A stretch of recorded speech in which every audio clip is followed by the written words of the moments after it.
De todas as coisas que se falam de Clodovil, uma delas é certa. Todo mundo teme sua língua ferina. Ele diz que se defende, que tem complexo de inferioridade e que aprendeu a domar suas feras. Com vocês, Clodovil, olhando a lente da verdade e abrindo o jogo. Você sempre teve uma coisa espiritual forte, mas eu vejo agora uma fase de uma enorme espiritualidade. O que mudou? Não mudou nada, quer dizer... Aumentou com a morte da sua mãe? Não, isso sem sombra de dúvida, porque quando você perde a referência, e a referência com a vida era exatamente a presença da minha mãe nesse mundo, e eu não sabia disso enquanto ela estava viva, né? Eu tinha consciência do afeto que eu sentia por ela, e, enfim, e do respeito, essas coisas todas. O papel da mãe, tudo isso eu tinha consciência. Mas não que ela seria o porto mesmo, né? Porque tudo que eu fazia pelo mundo, eu tinha um caminho, que era minha mãe. Hoje em dia eu não tenho para onde ir. Quando acontece qualquer coisa, eu me sinto meio perdido. Mas, magicamente, como a vida é assim mesmo, tudo que a gente perde, a gente ganha em dobro, né? Porque o poder superior, chame você do que quiser, que eu chamo de Deus, não toma nada sem que ele ofereça o dobro daquilo, né? Toda grande perda é um grande ganho, e todo grande ganho, obviamente, é uma grande perda. E assim vai, porque é uma coisa de yin e yang mesmo.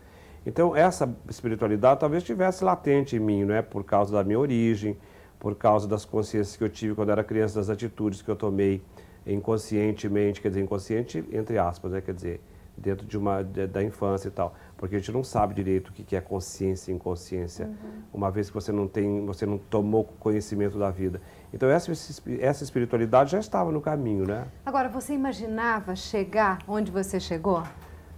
Você imaginava esse sucesso, essa popularidade? Você imaginava isso? Eu agradeço a Deus o sucesso, mas eu sempre fui uma pessoa de sucesso. E imaginava, assim, sem nenhuma modéstia, porque eu sou uma pessoa que trabalha duramente todas as coisas. E lido muito bem com a coisa que norteia a minha vida, que é um complexo de inferioridade que eu tenho. Mas que eu lido muito bem com ele, numa boa. Mas, de uma certa forma, ele é o reverso de uma medalha. Por um lado da inferioridade tem uma coisa de superioridade, mas só que eu não ativo a superioridade porque eu sei que eu não sou nada, eu tenho consciência absoluta de que eu não sou nada, entendeu? Então, esse complexo de inferioridade que norteia a minha vida me faz tomar algumas decisões. Mas hoje em dia você é uma estrela. Baseado em que esse complexo de inferioridade que você fala? Não, mas isso não significa estrela. O que significa? Isso é um rótulo, impuseram, quer dizer, estrela de quê? Eu sou uma pessoa trabalhando, nós artistas somos operários e transpira muito mais do que qualquer pessoa comum. Parece tudo uma bobagem, mas hoje, por exemplo, fazendo esse trabalho com você, eu tenho outras 300 coisas, até 1h da manhã, com certeza eu estarei que estar trabalhando. Claro que você, sabiamente, não, mas 2 dias por semana não é nada. É evidente, mas o braçal não se cansa como a gente que pensa, entendeu? Não que eu seja com isso superior a um braçal, não é nada disso. Eu tenho consciência também disso, entendeu?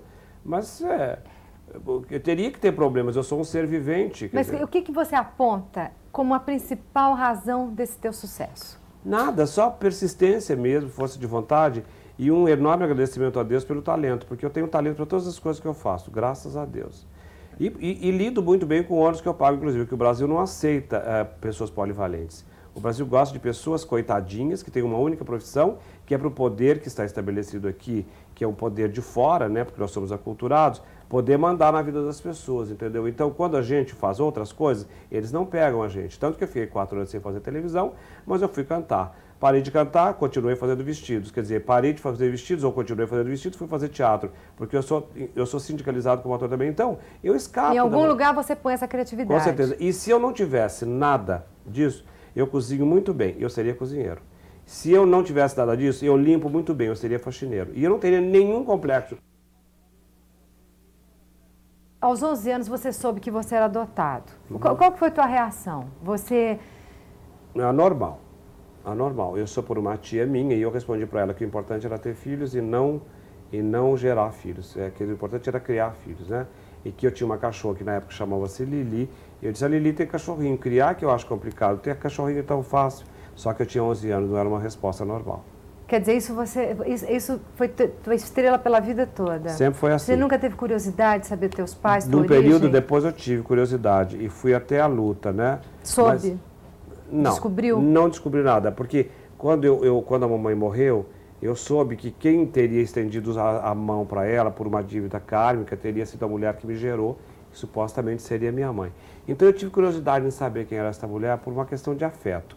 Porque tudo que envolvia a minha mãe me emocionava muito, né? Quer dizer, a minha mãe, Isabel, né? Então eu fui atrás, mas eu não descobri nada, ninguém nunca soube dizer nada. Quer dizer, ela desapareceu na história do interior onde eu nasci, ela desapareceu, eu não encontrei nada. E você teve uma infância feliz? Linda, uma infância maravilhosa. Imagina, uma avó espanhola num sítio, com aquela educação severa espanhola, 16 netos, uma casa com grandes mangueiras, com grandes pomares e tal, muito simples tudo, mas tudo muito limpo, tudo muito correto, e aquela severidade que eu gosto, aquela coisa da família, com todos os defeitos, porque claro, minha família tinha muitas mentiras, meu pai mentia, minha mãe nunca mentiu, eu nunca peguei, mas meu pai mentia. O homem geralmente é mais mentiroso que a mulher, né?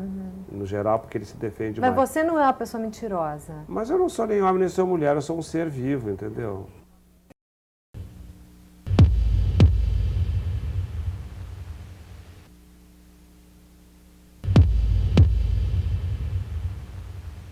As pessoas falam do abuso sexual com criança. Você sofreu na tua infância do diretor da escola, que eu li. E você denunciou isso. Não, mas eu não denunciei do sentido rancoroso. Na verdade, eu posso até falar porque ele está morto, né? E eu poderia falar, mas não por desrespeitar, não. Ao contrário, por respeitá-lo. Ele é um ser como qualquer um de nós. Todo ser humano faz bobagem. Agora, eu analisei sempre assim. Por exemplo, quando eu acordei na enfermaria, que eu vi aquele homem batendo na parede, que era um recado, todas as fantasias de uma criança na cabeça, e que era o diretor do colégio e tal, e que depois, no escuro, eu sentia aquela mão em cima da minha pele, ao invés de ver isso como uma coisa nojenta, para quem quiser, que veja, né? Mas não é a mesma transferência do nojo de que alguém me prejudicou, não. Eu vi isso como uma eleição, eu fui escolhido, porque na minha cabeça isso não me comprometia moralmente. O meu eu não estava comprometido, quer dizer, você está entendendo o que eu estou dizendo? Não. Não? Não. Por exemplo, se eu tivesse que trilhar um caminho de macho, onde essas coisas fossem um horror e tal, eu teria um tipo de revolta. Mas como eu não tinha que trilhar esse caminho, eu tinha que trilhar um caminho de homem e tal, que é completamente diferente de macho, então isso não me agrediu em nada. Ao contrário, isso é um problema que talvez ele tenha carregado na vida, mas eu, para mim, vi como uma eleição. Eu fui escolhido, entendeu? E que... Em nada, você não teve nenhum trauma, em nada, nada, isso te absolutamente. Numa época eu pensei que eu fosse enlouquecer, porque... eu não tive reações normais, porque quando eu vim para São Paulo estudar, todas as pessoas tinham psiquiatra, psicólogos, todo mundo com trauma, porque papai separou de mamãe, então eu vou fumar maconha porque eu estou em trauma. Eu nunca fumei maconha, eu nunca tive trauma, eu digo, bom, eu vou pirar, vou enlouquecer, porque eu não tive... Louco devo ser eu. Devo ser eu. Aí um dia eu tomei consciência de que tudo isso me foi apresentado e eu reagi assim, porque eu tinha que ter credibilidade de palavra, porque eu vim para o mundo para essa coisa líder e tal. Mas não porque eu queira conseguir nada com a liderança, não. É porque eu gosto de falar, eu falo sempre com a tentativa de ser útil para as pessoas. Quando você chegou em São Paulo, você passava fome, não é? Não, você teve quando um eu cheguei em São Paulo, eu cheguei para estudar, eu não passei fome, não, porque em meu pai seguida, mandava... não é isso? Quando eu voltei para São Paulo, decidido a ser estilista, Isso. aí foi duro. Foi um porque período eu passei duro. fome mesmo. E nesse período você já era meio chique? Bom, eu era mais chique do que agora, né? Porque naquela época eu usava calça jeans da Sears, lavada na Cândida, não sei se você sabe, desbotada, delavê, mas eu estou te falando de quase 40 anos atrás. E usava camisa de colarinho normal, que depois de muitos anos veio a ser moda. Mas é porque o meu espírito pedia isso, entendeu? Quer dizer, uma camisa de colarinho, que eram camisas, aquela lista em listas verde, branco, azul e branco, que usava muito, né? Calça sem cinto. E aquele sapato mocassino que hoje em dia que é quase esse topsider, quer dizer, entendeu? Era um caminho, mas porque eu já estava dentro da moda mesmo, né? E duro, assim, sem grana, como é que você achava que ia sempre rolar? vivi em cima do meu pescoço, porque eu acho o seguinte, qualquer situação deve ser encarada de frente. O problema de dinheiro não dá categoria a ninguém. E quando você está bem de vida, é muito simples você demonstrar que você está bem de vida. O importante é você driblar o azar, entendeu? Ou a falta de sorte, ou a falta disso ou daquilo, e demonstrar que você está bem quando você não está. Porque, inclusive, você chama as coisas boas. Quer dizer, você tinha uma força interior mesmo na dureza, nos momentos mais duros, é isso? Com certeza. Mas eu tenho isso até hoje, né? E você sentia solidão? Eu sinto solidão, assim, mas não é solidão no sentido doente da coisa. Eu me sinto só, né? Mas todo ser humano, o grande drama do ser humano é que ele é um ser uno, portanto ele é só. Porque por mais que você ame seu marido, você adormece antes ou ele adormece antes, um acorda antes.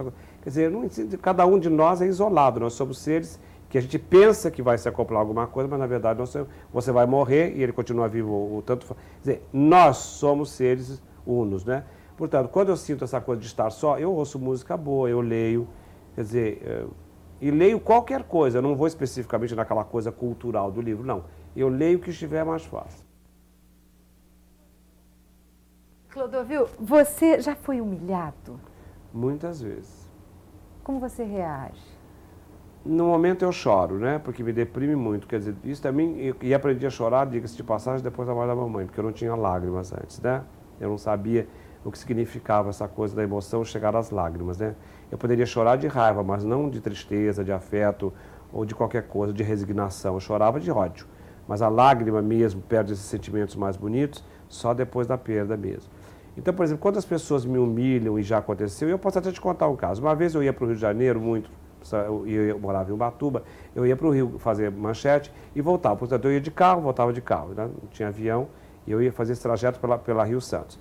E acabou que um dia eu dei carona para 2 GOs de um hotel e levei-os para o Rio. Na volta, um deles me pede para voltar comigo, porque eu voltava às segundas-feiras, às quartas-feiras para Ubatuba.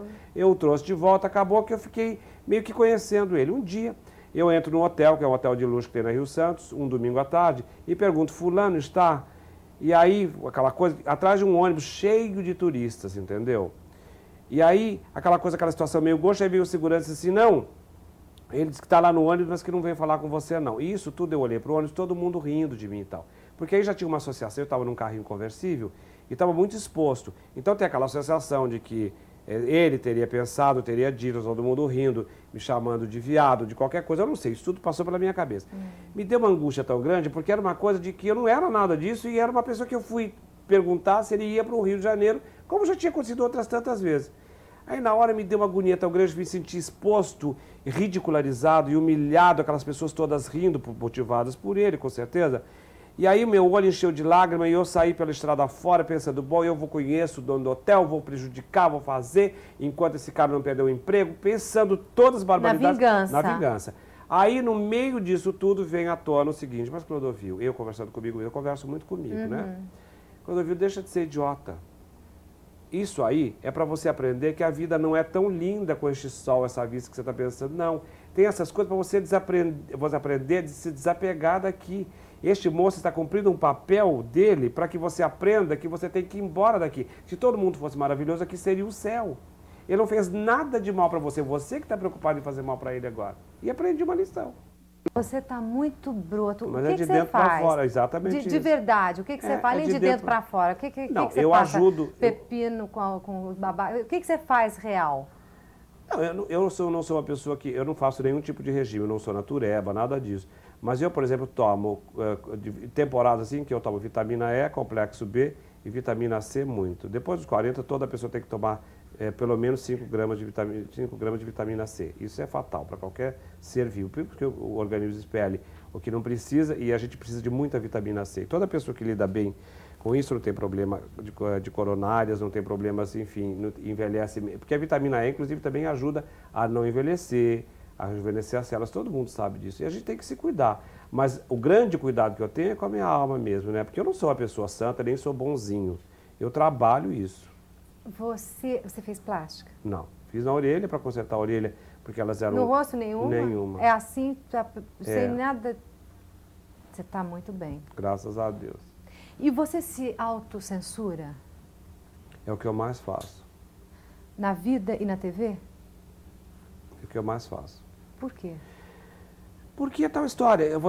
Para você está lendo bem do mal. Você é uma moça casada com filho, você pode até ter outros problemas de ordem moral que você já está além do bem e do mal. E você está num país onde todas as pessoas luminosas e talentosas e qualquer coisa que as pessoas possam chamar, porque elas não entendem direito o que é uma coisa nem outra, são sempre louras, fadas e tal. Porque o Brasil é um país negro, né? E eu tenho a pele muito escura, sou literalmente o avesso de qualquer tipo consagrado de machão que tem por aí, então eu tenho que carregar essas cruzes. Então, isso aí que você disse, eu trabalho como defesa. Porque de verdade... Mas você considera um defeito? Não, eu não considero um defeito. Eu não considero nenhum defeito nem uma qualidade. Por exemplo, digamos que você pudesse afirmar que eu sou homossexual. Você não poderá nunca, porque você nunca me viu na posição de homossexual. Nunca viu e nem verá, não é? Isso eu posso garantir. Mas se você quiser dizer, você diz. E as pessoas dizem o que elas têm vontade, né? E fulano, porque elas não podem provar, mas elas dizem. Não é assim? Claro, as pessoas... tem um rótulo, você está falando de um rótulo que se coloca As pessoas... em cima de alguma impressão que a pessoa te dá, é isso? Exatamente. Então, você imagina como eu tenho que trabalhar tudo isso para que as pessoas não me rotulem de alguma coisa que elas não podem para me prejudicar. Mas você acha que se rotular você de homossexual te prejudica? Claro que prejudica. Por quê? Prejudica, sem sombra de dúvida. Porque é uma coisa, é muito confuso você lidar com a moral, Bruna. Você está além do bem e do mal. Porque você não, eu acho que você está além do bem e do mal. Não, você que está, você é loura e mãe. Você não quer ser rotulado? Não gostaria, quer dizer, eu trabalho bem com essas coisas, dentro daquela velha história que você falou antes da defesa, eu trabalho tudo isso, me defendo, porque na verdade eu não quero conviver com essas coisas, entende? E ao mesmo tempo tenho que conviver com elas. Mas como você quer ser visto? Não, eu quero ser visto como uma pessoa que trabalha. Por exemplo, se uma pessoa me chama... Isso você já é. Então, mas que trabalha só. Agora, se as pessoas... Sexo... Não, é evidente. Por que você tem que misturar? Quer dizer, por mais frescura que eu possa fazer, o que as pessoas têm que misturar a minha cama com o que eu estou fazendo? Você também não quer que misture a sua cama com o que você faz. Qualquer pessoa, porque não precisa, não há necessidade. E no Brasil, o que se vende da vida pública, ou seja, da sua vida ou da minha, é o que nós fazemos dentro de casa, que não interessa a ninguém. Você veja que as revistas sérias, elas estão se voltando para uma coisa que parece muito mais com as revistinhas que atendem curiosidades pequenas aí na periferia. E então nós estamos perdidos, porque tudo vai por um caminho que não tem nada a ver. A sua casa em Sorocaba...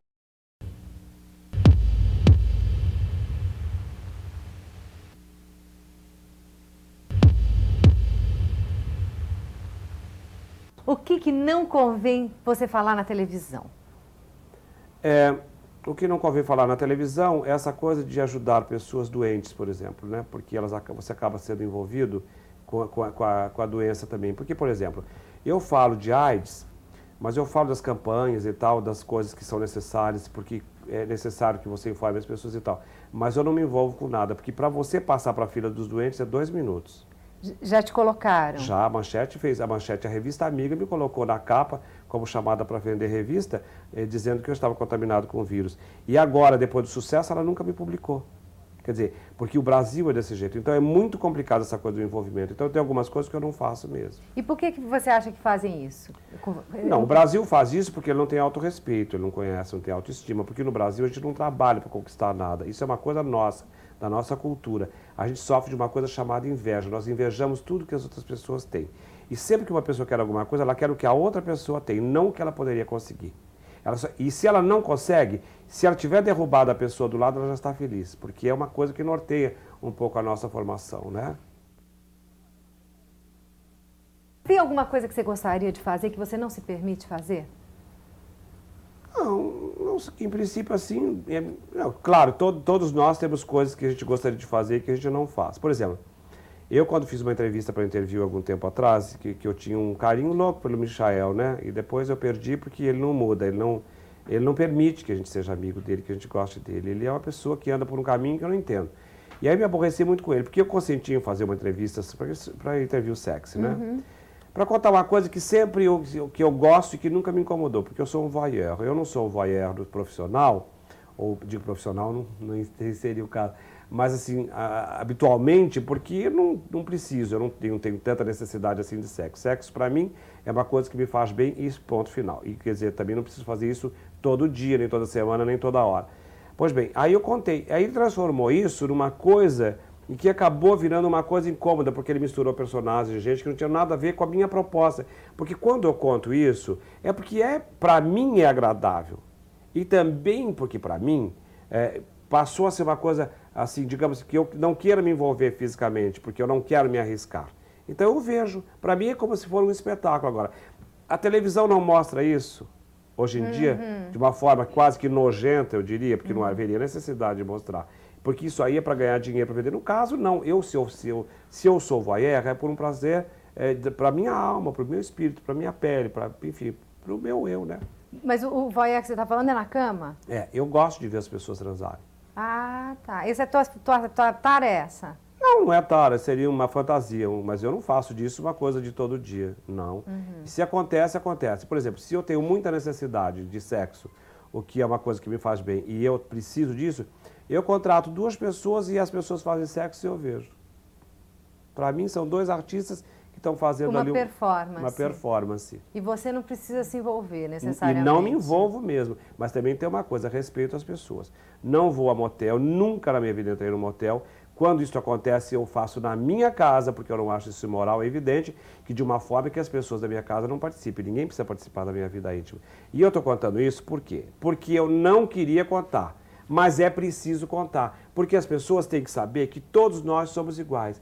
E quanto mais você fala das coisas, mais mito você vira, porque infelizmente é uma coisa que é um caminho que a gente nem sabe. Mas enfim, para ajudar as pessoas, porque às vezes as pessoas pensam que está fazendo uma coisa extraordinária. Um absurdo, que é um horror, que Deus castiga. Que não tem par no mundo. E que Deus castiga, que não sei o que, não é nada disso. Deus não castiga. Não. Não dá pelo na mão. Acho que não. Você já se apaixonou por uma mulher? Uma única vez. Mas não foi paixão, assim, de não ter solução, né? Eu também não vou contar quem foi, não vou contar nada. Vai deixar eu super curiosa. Eu vou Cantando Babalu em grego, arrancando os cabelos, eu vou fazendo ficar peruca curiosa, afro. não, por favor. Não, A vou conta, o que não, tem? não. Close, Não quero contar, eu não sei que situação essa mulher está, não vou contar nada. Mas você transou com ela? Não. Você nunca transou com uma mulher? Ih, você não quer contar nada, né? Uma vez eu assisti você num show, vestido com uma roupa espanhola belíssima, cantando. Dublando. Como é que é esse teu barato de se vestir de espanhola, de bailarina, de mulher? Como é que é isso? Não, isso foi assim. Numa época em que os preconceitos eram muito grandes, os tabus e tal, quer dizer, mas os preconceitos eram os mesmos, os tabus é que eram mais, né? Eu tive um interesse por uma pessoa errada, um interesse mesmo, interesse físico por uma pessoa que não podia dar certo. Então eu resolvi correr um grande risco, né, para tirar essa pessoa da minha cabeça, porque não podia acontecer aquilo. E fiz esse espetáculo... Quem era essa pessoa? Não vou contar. Ai, você não conta nada. Não, isso, mas a gente pode contar as coisas, mas para que você gostaria... Tá bom, Olha que eu pergunto, de noite eu me vingo depois, né, entendeu? Não, aí tem o seguinte... Aí eu tive o meu coração acelerou, tive 100 e não sei quantas batidas por segundo, com horror por minuto, com terror. E aí, quando acabou o espetáculo, eu corri tanto risco, eu já tinha esquecido a pessoa. Eu fiz para exorcizar mesmo a pessoa. Você foi até o fundo? Fui ao fundo do poço lá para ver como é que eu saía dele. E saí bem. Mas em vez de fazer uma bobagem, tomar droga, ou fazer uma besteira qualquer, não, eu fui para uma coisa melhor aí, que é uma forma de correr o risco, mas o risco que dava para... Você está entendendo? As suas escolhas são boas. Eu acho.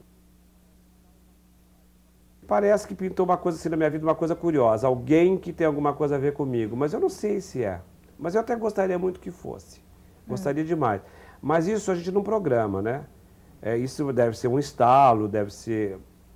Eu não sei, a gente percebe. Agora, uma emoção. Eu não sei, como é que você... Será que tem definição para o amor? Uma paixão. A paixão é diferente, paixão eu já tive várias. Já Paixões teve? eu já tive várias. E o que você diferencia do amor? A paixão é uma coisa momentânea, o amor é uma coisa muito mais tranquila, como um lago sereno, né? Paixão é como onda, né? Você entra numa prancha de surf, vai nela e dá de cabeça na areia, às vezes, de repente. Então você já teve essas paixões? Paixões eu tenho, claro, senão não teria tesão, tá louca? E essas paixões são o quê? Bolero? Nada, imagina, é só até o objetivo final ali, que é o resultado final, que é o sexo e tchau. É só isso? Só isso. Mas quer dizer, então não é uma paixão, porque uma paixão também pode durar muito tempo. Não, mas o objetivo sempre é o sexo. Acaba o sexo, você desapaixonou? Eu acho que sim. Comigo sempre foi assim. Quer dizer, você só quer transar, então? Não, porque nós, né, as pessoas, os artistas que lidam com coisas mais estranhas e tal, são as pessoas mais preconceituosas que você possa imaginar. Nós somos muito preconceituosos. Você é preconceituoso? Eu sou preconceituoso. Não só pela criação, porque eu fui criado de uma maneira preconceituosa, por uma família linda e tal, mas com muitos preconceitos. Mas porque, na verdade, eu sou talvez o tipo de homem mais complicado. Porque eu analiso a mulher de um jeito, analiso o homem de um jeito. Quer dizer, isso, na verdade, é tudo preconceito, né? Quais são os teus preconceitos? Claros, assim, que você sabe que tem. Eu sou moralista, que eu acho uma coisa muito ruim, né? Eu sou extremamente moralista. E a partir daí, todas as coisas que têm a ver com a moral, né? Porque, por exemplo, em casa, Eu tenho a minha vida, eu moro nessa casa literalmente sozinho, eu tenho todos os empregados, não tenho nenhuma porta trancada, eles nunca viram nada demais e nem verão nada demais. Porque, por exemplo, como eu moro sozinho e eu não tenho nenhuma parceira, nenhum parceiro, nem coisa nenhuma, se por acaso tiver uma mancha no lençol de qualquer coisa que seria normal para qualquer ser vivo, eu tenho cuidado de tirar do lençol. Porque eu não quero que fique nenhuma coisa, porque os empregados não têm que participar da minha cama.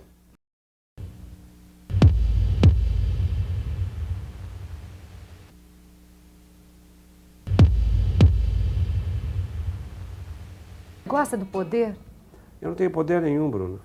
Claro que você tem. Não tenho. Você tem o poder da comunicação, é um grande poder. Mas eu não tenho poder. Mas o poder, no sentido doente da palavra, não tenho. Eu tenho a força da minha palavra, do meu trabalho, dessa perseverança que eu tenho de levar as coisas a sério e tal. Mas eu não lido com essa autoridade do poder, porque o poder no Brasil é uma coisa doente. Talvez o que você queira dizer, e eu acho que sim, seria uma liderança. Mas que eu não almejo nada, porque o líder e o poderoso são duas coisas completamente distintas. Eu talvez seja uma pessoa que lidere mesmo, porque eu busco isso. Por que as pessoas têm medo de você? Primeiro porque elas detestam, né? Elas detestam que a gente obrigue-as a dizer as verdades delas, né? Elas não têm medo de mim, elas têm medo delas mesmas, né? E na verdade só tem medo do meu trabalho a pessoa que é ignorante, porque ela sabe muito bem que eu jamais perguntaria alguma coisa que ela não quisesse dizer. E ela vai dizer exatamente o que ela tiver vontade de dizer. Isso você está dizendo no sentido de comunicação que você está falando. Claro. Porque de outro jeito as pessoas não podem ter medo. Eu tenho pouquíssimos amigos. Cabe numa mão os amigos que eu poderia chamar de verdadeiramente amigos. Por quê? Porque eu sou elitista mesmo, eu sou seletivo por nascimento. Eu soube desde pequeno que eu era adotivo e eu não gosto de gente de segunda, não gosto de coisa de segunda, não lido bem, eu gosto de humildade. Veja bem, leia-se de primeira, qualidade de alma, né? Não é qualidade social, nem cultural, nem nada, é qualidade de alma. Então, quer dizer, pode ser uma pessoa super pobre que tem exatamente um posto de destaque nessa minha escolha de mão. E nada porque eu seja mais que os outros, também não é isso não, eu nem me considero isso, nada disso. Eu me considero mais do que ninguém, nem menos do que ninguém, eu só não sou igual a ninguém, sou semelhante. Clodovil, você tem inimigos? Devo ter, se não tivesse também seria esquisito, né? Porque eu acho que o inimigo, de uma certa forma, é mais importante que o amigo. Porque é ele que estimula a gente a ser vitorioso, a agir direito e tal. Mas eles não te prejudicam? Não. Eu acho que toda pessoa que me faz alguma coisa, de uma certa forma, é meu amigo, está me ajudando, né? Quer dizer, o inimigo que eu considero é aquele que não me interessa mesmo, entendeu? Uma pessoa que me incomoda e tal, que é uma pessoa que que me atrapalha e tal. E ele é exatamente o estímulo para eu tirar essa pedra da frente do caminho, entendeu? Quer dizer, por causa alguém dele. pôs pedra no seu caminho? Ah, sempre põe, né, Bruno? É normal que aconteça isso. E aí, como é que você se protege da maldade dos outros? Sei, eu procuro não fazer, né? Se uma pessoa me incomoda, mas eu digo o que eu penso também. Se você me perguntar o que é que eu acho, eu digo para você. Eu não sou uma pessoa que diga nada pelas costas, eu não gosto. Quer dizer, se a pessoa me pergunta, se a pessoa não me pergunta, eu não vou dizer que nem me interessa. Mas eu não fico na defensiva, assim, me protegendo das coisas, não. Se elas acontecem, mas eu sou uma pessoa que vive sempre com o pezinho para trás em qualquer situação. Você é super desconfiado. Não seria desconfiado. Mas você não confia nas pessoas? Cauteloso. Não, eu sou cauteloso. O que você chama da sua maldade? O que é o seu lado cascavel? O seu lado naja, o que é? Aonde você põe? Eu acho uma coisa tão de bicha isso, né? Eu não gosto dessa coisa de cascavel, de naja, de ficar... Agora, é evidente que se uma pessoa me diz assim, fulano de tal, que é uma pessoa que me incomoda esteticamente, eu digo, olha, ai, que terror, bota um apelido, uma coisa qualquer, faço uma graça em cima. Mas isso é uma coisa longe da pessoa. Mas antigamente eu tinha um grave defeito. Eu sacrificava um amigo por uma gargalhada. Às vezes numa festa... Pelo humor? Eu não faço isso. Por quê?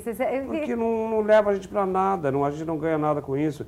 Existe alguma coisa mais deprimente que você perder um amigo para agradar os seus inimigos ou as pessoas que não têm nada a ver com você? Porque geralmente uma pessoa amiga sua fez alguma coisa boa para você.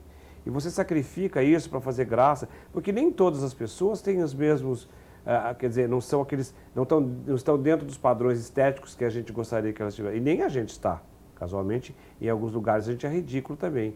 Não há forma de não ser, em qualquer lugar. Se você for para uma tribo africana que tem os seus... Você será uma mulher ridícula, dentro dos conceitos dele. Eu posso ser uma mulher ridícula que aqui mesmo, não preciso ir todos, tão longe. Mas todos nós somos. Claro. Mas dentro do estabelecido, quer dizer, não seria aqui. Mas de qualquer maneira, acontece. E nós temos a insegurança. E a insegurança nos leva a sermos ridículos realmente, às vezes.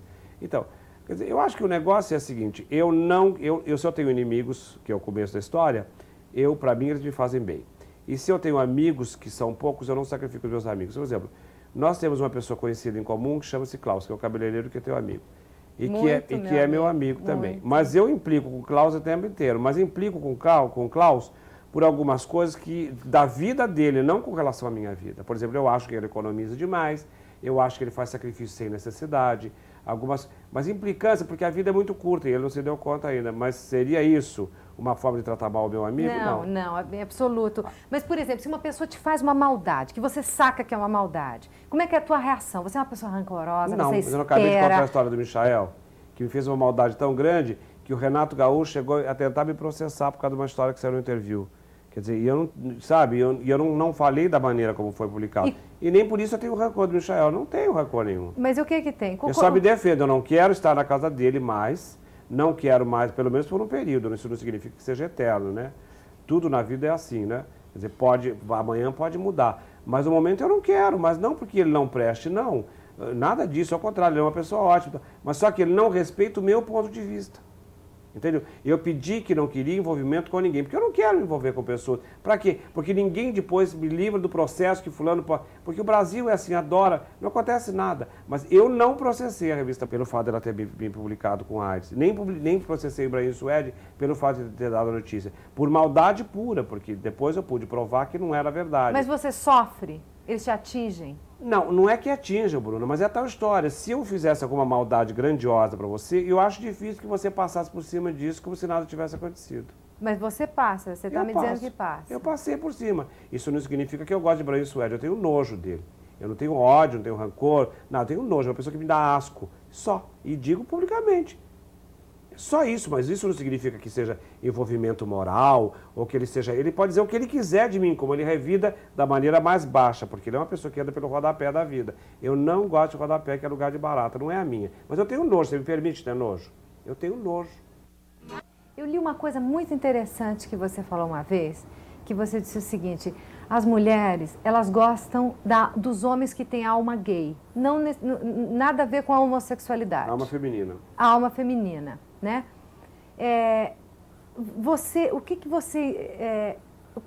Que tipo de homem você gosta? Na verdade, eu não gosto de homem nenhum, né? Quer dizer, eu me dou muito melhor com mulher. Eu gosto mais de mulher do que de homem. E não é um processo de ter a alma extremamente feminina ou dessa ou aquela preferência sexual. Não é nada disso. É um processo que eu me dou melhor com mulher. Mulher é uma coisa... E a mulher é um ser... Porque todo homem também, à medida em que ele tenha uma consciência de vida, ele saberá que numa vida qualquer ele foi homem. E todo homem que gosta efetivamente de mulher sabe que foi homem. Porque para você gostar de alguma coisa, você tem que ter sentido isto. O macho não lembra quando ele foi mulher, portanto ele mata. Ele mutila a mulher, ele tem uma autoridade idiota. O homem não faz nada disso, porque ele não usa a mulher, ele compartilha do prazer com a mulher, que é completamente diferente. Entendeu? E tem muitos homossexuais que lidam muito bem com as mulheres, até que na cama. Isso não significa que eles não sejam homossexuais, eles até são. E, em verdade, todo homem é, qualquer homem é. Ele só pode praticar ou não o ato de homossexualidade, entendeu? Quer dizer, você acha que todo mundo é homem e mulher? Todo mundo é bissexual? Se não, todo mundo é bissexual, isso não precisa que ele ponha em prática. Mas se você levar em consideração que qualquer ser vivo, você é metade seu pai e metade sua mãe. E mais sua mãe, pela grandiosidade desse intermezzo que existe entre a vida que nós não conhecemos e a vida que se estabelece dentro do útero da mãe, entendeu? Porque esses 9 meses pertencem, que aliás é a grande frustração do homem. O homem é um colaborador da vida, né? Ele, na verdade, quem faz a vida é a mulher dentro do seu ventre, 9 meses, entendeu? Que esse é o grande trauma do homem, né? Ele colabora, mas ele não alimenta essa vida. Ele pode pagar o alimento, ele cobra isso tudo depois. Ele põe a comida de casa, ele faz o diabo, quer dizer, no estabelecido, no geral. Clodovil, olha para aquela lente da verdade ali e abre o jogo. Você gostaria de ser mulher? Houve uma época que eu gostaria, sim, quando eu era adolescente, mas aí eu cheguei à conclusão de que entre o sonho e a realidade é muito melhor você viver com a realidade, entendeu? Acredito mesmo, no sentido de que você não pode mudar as coisas, né? Aí eu passei a lidar com a minha alma feminina da maneira mais bonita que eu podia, entendeu? No sentido de que eu descobri que ela é que dá luz à minha alma masculina, né? A minha alma feminina é que é o brilho de tudo, entendeu? De todas as coisas que eu faço, essa busca que eu tenho. Porque isso é um choque. Uma vez, existia uma garota propaganda chamada Vilma Chandler, quando a televisão tinha garotas propagandas ao vivo, e ela eventualmente era modelo, e ela desfilava muito bem. E ela era uma pessoa muito linda, e ela teve uma morte brutal e tal, porque ela foi chamada de uma maneira estranha mesmo. E um dia eu conversava muito com ela, porque, como eu te falei, eu gosto muito de mulher mesmo, de conviver, de conversar e tal. E confio muito. Porque, por exemplo, eu explico para você, se eu tiver mal com 2 amigos e 2 amigas da minha casa tiver mal e disser para os meus amigos, um amigo meu qualquer, só para exemplificar, você ficaria comigo porque eu não estou me sentindo bem? Ele não fica. Qualquer das 2 mulheres ficaria. Porque a mulher está muito mais próxima dessa coisa. É mais solidária. Exatamente. Pois então, eu conversando com a Vilma Chandler um dia, e eu disse, eu não entendo esta coisa dessa esquisitice que é o homossexualismo. Ela disse assim, mas o que você não entende? Aí eu disse para ela, disse, não é nada disso. Os homossexuais são assim porque eles aliam a inteligência do homem e a perspicácia da mulher. E foi uma resposta tão linda que norteou a minha vida inteirinha com relação a qualquer entendimento que eu tenho. Por exemplo, eu não curto travesti. Não é que eu não gosto, eu não curto. Mas eu não curto não é o travesti, é a marginalidade que é a coisa, o rumo que essa gente tomou, se prostituindo nas ruas, e essa coisa toda perigosa. E essa coisa que é muito mais para macho do que para mulher. Porque é uma coisa tão perigosa que é coisa de macho.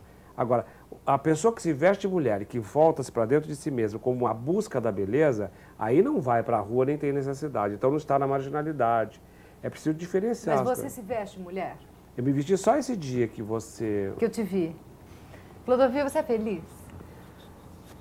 Não sou infeliz, mas felicidade é uma coisa de pequenos momentos, né?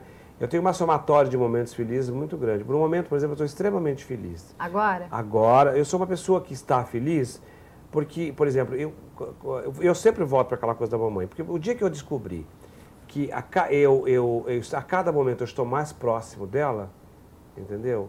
Eu descobri que também a morte não é nada. Então, cada coisa que me acontece, eu tento descobrir, ou tentar uma resposta. Eu não posso contar nenhuma verdade, nem afirmar nada para ninguém. Mas essas coisas me fazendo bem, tá bom, porque eu estando bem, eu não vou fazer mal a ninguém. Então, essa somatória de coisas me faz hoje estar contente, por exemplo, de poder arrumar minha casa, de pagar as pessoas que me roubaram tanto, enfim, de tantas... De poder dar essa linda entrevista. Também. Obrigado. Clodovil, super obrigada. Obrigado. Tudo de bom para você. Obrigado. Para você também. Ela ficou vermelha.